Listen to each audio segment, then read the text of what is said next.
Salam sejahtera untuk kita semua. Pelajaran Sekolah Sahabat dengan tema utama Misi Allah, Misi Saya.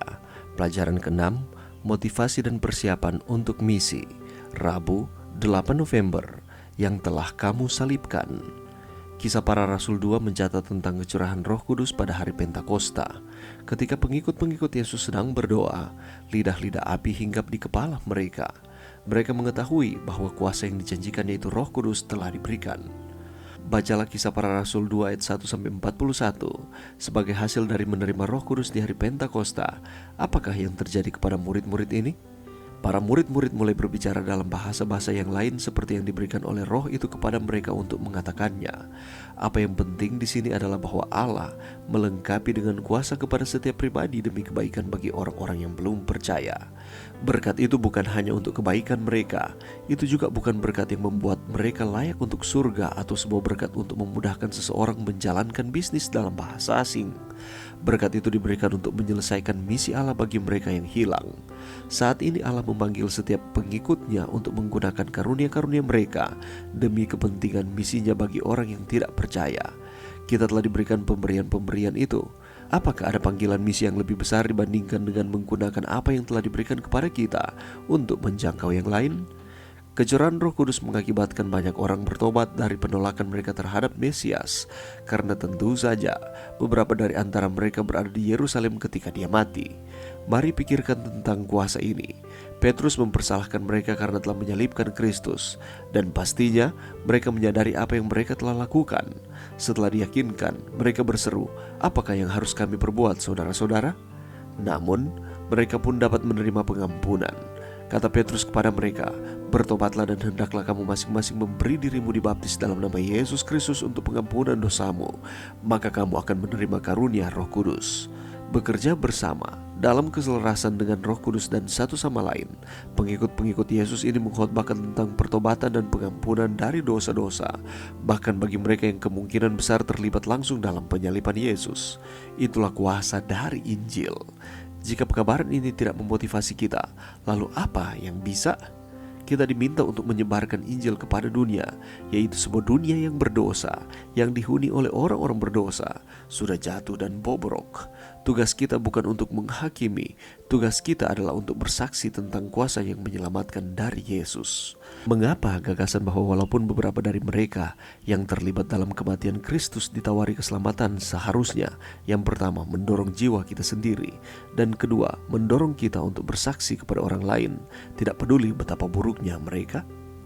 Pelajaran yang bisa kita dapatkan pada saat ini. Mari kita kembali melihat di dalam Kisah Para Rasul 2 ayat 38. "Bertobatlah dan hendaklah kamu masing-masing memberi dirimu dibaptis dalam nama Yesus Kristus untuk pengampunan dosamu, maka kamu akan menerima karunia Roh Kudus." Saudaraku, angin merupakan gambaran kuasa dan kehadiran Tuhan, di mana kuasanya tidak dapat ditolak, ditahan atau dihalang-halangi oleh manusia karena ia berdaulat dan berkuasa.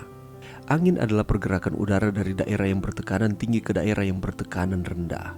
Setiap hari kita merasakan akan manfaat dari angin ini.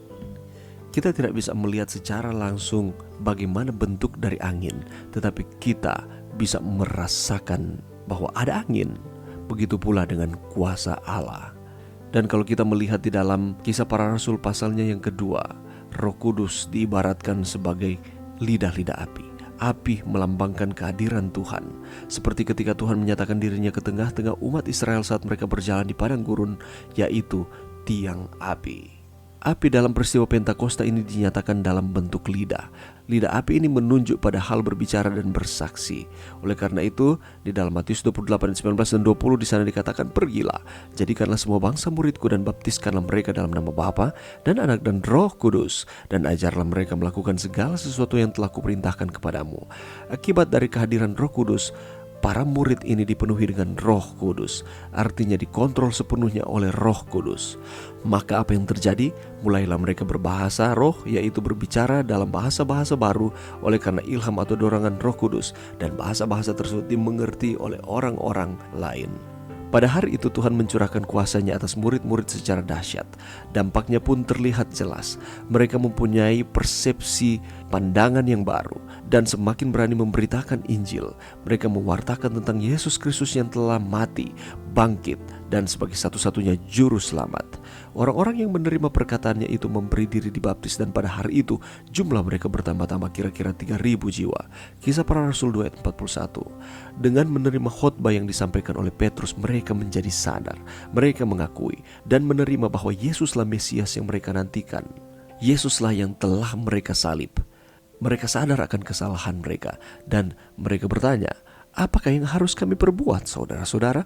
Tetapi mereka pun bertobat dan mendapatkan pengampunan. Saudaraku, pekerjaan Roh Kudus ini yang membuat sehingga banyak orang bertobat dan diselamatkan.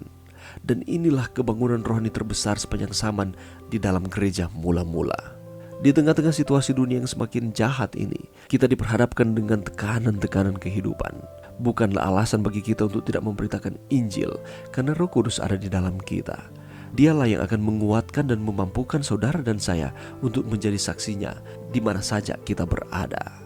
Pelajaran bagi kita, tugas kita bukan untuk menghakimi, tetapi tugas kita adalah untuk bersaksi tentang kuasa yang menyelamatkan dari Yesus, di mana Dia telah datang ke dunia, Dia telah mati untuk saudara dan saya, dan Dia telah bangkit dan berjanji untuk datang kembali untuk menjemput saudara dan saya di dalam kehidupan yang kekal. Mari kita terus meminta Roh Kudus hadir di dalam kehidupan kita, merubahkan kehidupan kita, dan menyanggupkan kita menyampaikan kabar baik keselamatan kepada setiap orang. Mari berdoa. Terima kasih Tuhan atas firman-Mu pada saat ini. Bantu kami Tuhan untuk kami terus meminta Roh Kudus hadir di dalam kehidupan kami.